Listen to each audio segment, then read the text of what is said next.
नमस्कार, स्वागत है आप सभी का। आप देख रहे हैं YBN बिहार झारखंड। मैं हूं आपके साथ मुदिता। स्वागत है आपका हमारे स्पेशल शो कानाफूसी में।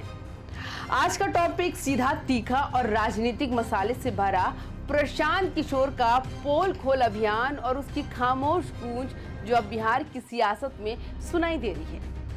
पीके ने कहा कि उनके पास 100 से अधिक नेताओं और अफसरों के भ्रष्टाचार के सबूत हैं और पहले सर्कल के निशाने पर जिन नेताओं के नाम आए हैं वे हैं सम्राट चौधरी, मंगल पांडे, दिलीप जायसवाल, संजय जायसवाल और अशोक चौधरी।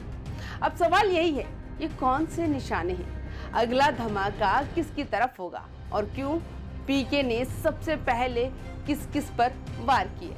सवाल तो ये भी है कि आखिर सीएम साहब नीतीश कुमार को क्यों नहीं छुआ पीके ने। चलिए टॉपिक पर आते हैं बिना ड्रामा घटाए पर थोड़ी चुस्की के साथ। शॉर्टकट में पहले जानते हैं कि पीके ने क्या कहा। पीके ने प्रेस कॉन्फ्रेंस करके कहा कि उनके पास जमीनी सबूत है, दस्तावेज है, रिकॉर्ड या टिप्स, और उन्होंने कुछ नाम भी सार्वजनिक कर दिए। उन्होंने ये भी बताया कि वे धीरे धीरे अपनी लिस्ट खोलेंगे, यानी नाटक नहीं बल्कि स्टेप बाय स्टेप प्रोग्राम है उनका।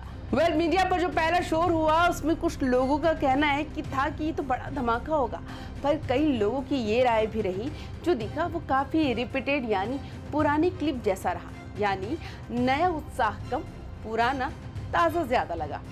पीके ने एक के बाद एक आरोप लगाए और आरोपों का असर राजनीतिक मंच पर तुरंत दिखने लगा।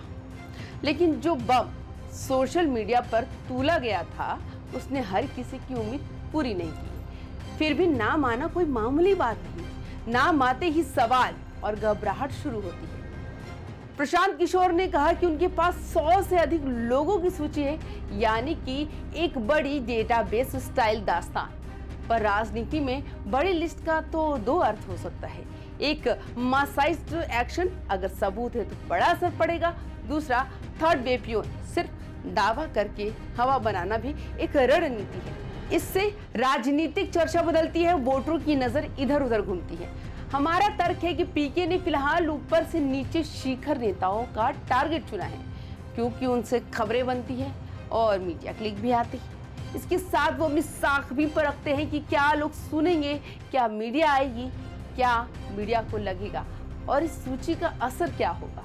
अब सबसे बड़ा सवाल ये भी है कि आखिर सबसे पहले एनडीए नेताओं को ही निशाना क्यों बनाया और नीतीश पर हमला क्यों नहीं किया। तो यहाँ पर राजनीति की कड़वी दवा है और कुछ कारण व्यवहारिक भी हो सकते हैं। पीके ने जिन नेताओं को पहले टारगेट किया वे ऐसे हैं जिनके खिलाफ जमीन पर शिकायतें आम थी और जिन पर स्थानीय ग्राहक व्यापारिक कनेक्शन की बातें चलती रहती थी। ऐसे नामों पर हमला ज्यादा क्लिक और ड्रामा पैदा करता है और जनता तुरंत समझती है ये तो मंत्री नेता है ही ऐसे, सीधे पॉलिटिकल रोस्टर में है। कुछ इशारे भी बताते हैं कि पीके ने नीतीश को अब तक टारगेट क्यों नहीं किया, क्योंकि नीतीश का पब्लिक फेस और जेडीयू के भीतर उनका रोल काफी संवेदनशील है। भाई सीधे चीफ मिनिस्टर लेवल पर वार करने से गठबंधन राजनीति उलझ सकती है। पीके रणनीति से सीधे शीर्ष पर हमला कम करते हैं, पहले मिडिल रैंक के लोगों को हिलाते हैं ताकि बड़े टावर अपने आप कमजोर दिखे। पीके के लिए अभी तीसरे विकल्प बनना आसान नहीं, इसलिए वो सीधे सत्ता के समक्ष चुनौती दिखने वाले बातों पर फोकस कर रहे हैं और नीतीश को छूने से मध्य वर्ग जन समर्थन की परंपरागत रेखा जो है वो प्रभावित हो सकती है। पीके उसी रेखा पर रुके रहना चाहते हैं। सार ये है कि पीके का पैटर्न पहले केंद्रीय या मिडिल नेताओं को हिलाना, बाद में बड़े नामों की तरफ जाना जैसा दिखता है और इसलिए नीतीश पर सीधे वार अभी नहीं हुआ है। ये क्लियर पॉलिटिकल कैलकुलेशन भी हो सकता है कौन सा नाम सबसे नर्वस है और क्यों है। इससे पहले आपने देखा होगा कि जिन नामों का जिक्र हुआ वे सम्राट चौधरी, मंगल पांडे, दिलीप जायसवाल, संजय जायसवाल और अशोक चौधरी थे। पीके की लिस्ट बड़ी है और इसलिए अगला दांव किस तरह का सबूत सामने लाया जाएगा वही कहानी तय करेगा। अगर वो ऑडियो वीडियो लाते हैं तो बिजली लगेगी, अगर सिर्फ कागज टुकड़े आए तो मामला धीमा पड़ सकता है। वैसे एक बात कहूँ तो पीके ने जो तरीका अपनाया है, आपको नहीं लगता कि ये राहुल स्टाइल है या फिर उनका नया भी हो सकता है? क्योंकि पीके ने राहुल की रणनीति प्लस अपना टेक फ्लेवर मिलाया है, यानी बड़े दावे, press conference, social media drive और धीरे धीरे प्यार प्यार से रिलीज। पर फर्क ये है कि पीके ने न सिर्फ आरोप लगाए बल्कि कहा भी उनके पास और भी कई सबूत है। इसलिए सिर्फ हल्ला गुल्ला नहीं बल्कि एक प्लानिंग ऑपरेशन जैसा लगता है। फिर भी कुछ लोगों को जो दिखा वो पुराना टेप फील कर गया, यानी उम्मीद के हिसाब से विजुअल बूम नहीं मिला।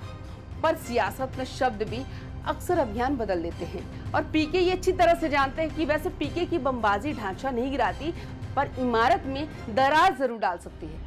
फिलहाल बीजेपी अब स्टडी मोड में दिख रही है। जेडीयू या फिर नीतीश में अगर नाम पार्टी के रसूखदारों में आए तो जेडीयू दबाव में आएगी और क्लीन इमेज बचाने की कोशिश तेज होगी। वो अपनी इमेज बचाएंगे या फिर प्रचार करेंगे? पीके को मौका देकर एनडीए पर प्रहार करेंगे या फिर पीके की थर्ड वे ताकत से दूरी बनाकर अपने घाव भरने की कोशिश करेंगे? हर कदम के साथ नया ड्रामा होगा और मीडिया का रोल सबसे बड़ा रहेगा। क्या पीके का ये खुलासा असल में खतरे की घंटी है या बस राजनीतिक शोरगुल्ला? अगर पीके ने सच सबूत निकाले तो बिहार की सियासत में क्या हो सकता है? आपको ये वीडियो कैसी लगी आप हमें कमेंट्स करके जरूर बताइएगा। चैनल को सब्सक्राइब करना बिल्कुल भी मत भूलिएगा। बाकी तमाम खबरों के लिए, बिहार झारखंड की खबरों के लिए बने रहिए यंग भारत बिहार झारखंड के साथ। नमस्कार।